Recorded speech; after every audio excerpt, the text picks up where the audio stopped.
And I suppose another, not a life-threatening thing, but, when you think, oh gosh, how did we get into this one?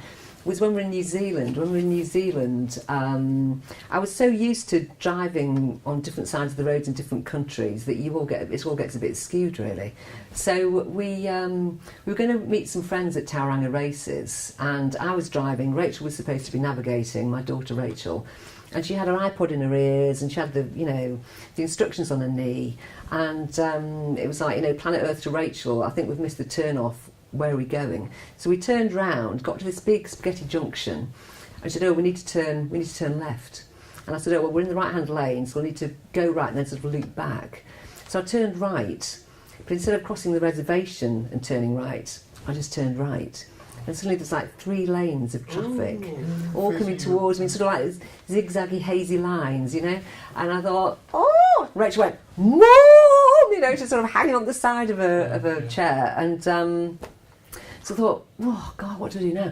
And to be honest, normally I'd have, been like a rabbit in the headlights, panicked, thought, ooh, jam my brakes on, and thought, and probably being a huge pilot, but I just thought, right, what do I do? So I sort of cleared my mind and thought, right, so I just put my hand up like PC plod, and the traffic was slowing down anyway, because they were slowing down to get to the traffic lights.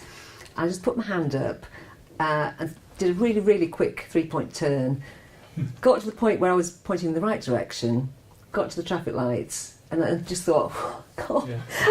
And Rachel was sort of like, whoa, Mum, I don't know how we got out of that one. I said, no. And then just as we were sort of coming to terms with the fact that, we were nearly squashed like a hedgehog, these New Zealanders obviously thought this was like part of the circus that, foreigners do when they're driving abroad, and they went, woo, woo, woo, and we went, oh, yes, thank you very much. And then off we went. And I suppose another time when I really thought, gosh, we really are in dire straits here, how do we get out of this one, is when we were in Sri Lanka. And Sri Lanka was our last country, and we'd set off with 2 debit cards and a credit card.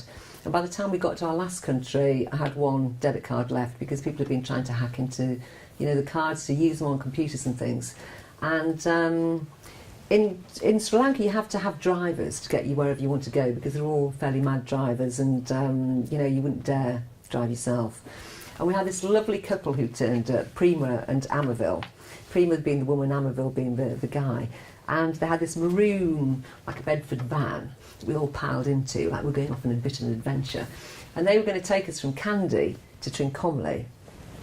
And I'd actually said to Rachel the night before, when we were in a little, internet booth, I said, oh, Rachel, this Trincomalee looks a bit sort of dubious to me. I said, it looks like there's a big army presence still, with the Civil War and everything. And she'd go, no, it'll be fine, it'll be hot, it'll be fine. So off we went. And we set off at about 10 in the morning and went to Sagira Rock and, Temple of the Tooth and a few of these tourist attractions. When we got to Trincomalee, I said to Amerville, I'm just going to go and get some money out so I can pay for the accommodation and what have you. And I went to the first cash machine, and it said, no, wouldn't give me any money. And I thought, oh, well, it's maybe the difference between Sri Lankan, banks and ours. I thought, never mind, don't panic. So I went to the next one, and it said, no, still wouldn't give me any money. And I started to think, oh, sugar, this doesn't look very good. And Prima said, oh, we know a global bank, don't worry. There's a global bank further down the street.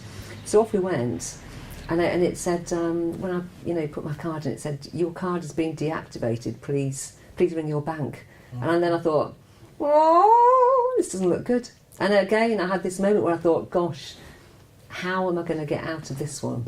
So I rang the bank, and hilariously, when I rang the bank, they put me through to somebody in India. Considering I was in Sri Lanka, on reflection, that was quite funny. But at the time, I wasn't really too chuffed with it.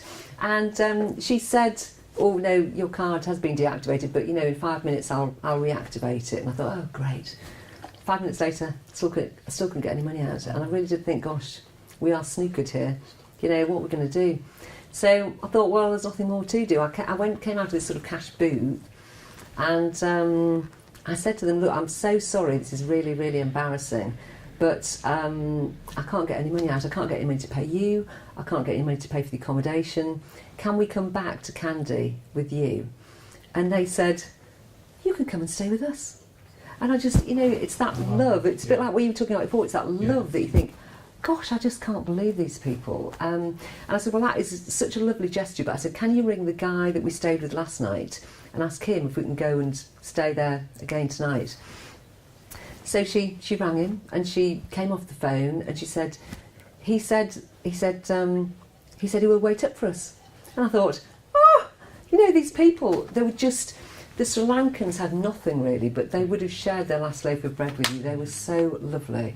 And so we started off on this journey back, and I ended up going for something to eat with them and finding out about their lives and the fact that they had 4 children. They lived in Kandy. One of their sons was at university in Kandy, or college. I think it'd be college over there.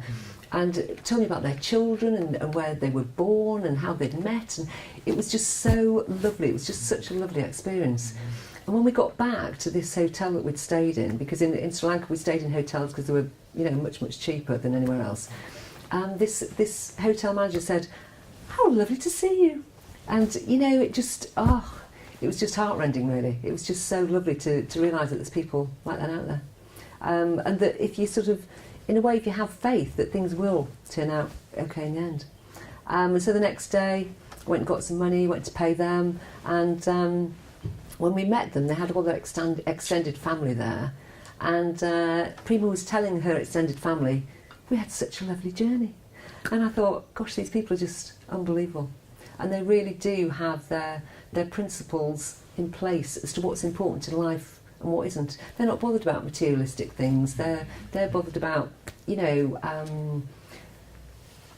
putting out that hand of friendship and showing love to the fellow man, and nothing was a problem,